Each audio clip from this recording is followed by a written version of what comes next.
Ayant dit cela, Jésus fut troublé dans son esprit et rendit témoignage. En vérité, je vous le dis, l'un de vous me livrera. Les disciples se regardaient donc les uns les autres, perplexes, se demandant de qui il parlait. Or, l'un de ses disciples que Jésus aimait était à table, tout contre le sein de Jésus. Simon-Pierre lui fait alors un signe de demander qui était celui dont il parlait. Lui, s'étant penché sur la poitrine de Jésus, lui dit « Seigneur, qui est-ce » Jésus répond « C'est celui à qui je donnerai le morceau, après l'avoir trempé. » Ayant donc trompé le morceau, il le donne à Judas Iscariote, le fils de Simon. Jean 13, 21-26. Les 11 disciples semblent bouleversés par cette terrible révélation de Jésus et ne parviennent pas à saisir le sens de ses paroles. Pour Judas, il n'y a rien là d'incompréhensible. La présence du Seigneur est devenue intolérable pour cet homme qui a vendu son âme au diable.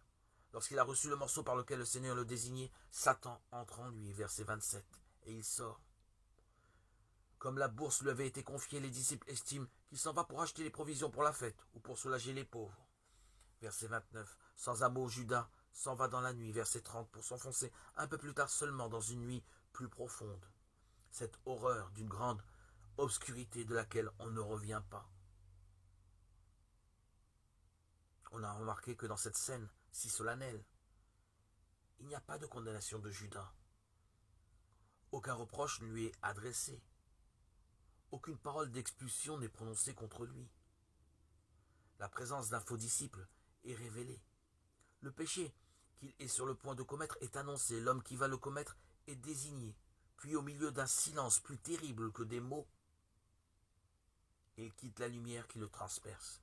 Il quitte la sainte présence qu'il ne pouvait plus supporter et s'en va dans la nuit, après laquelle aucun matin ne se lèvera jamais. Rappelons-nous que sans la grâce de Dieu et le sang précieux de Christ, chacun de nous suivrait Judas dans la nuit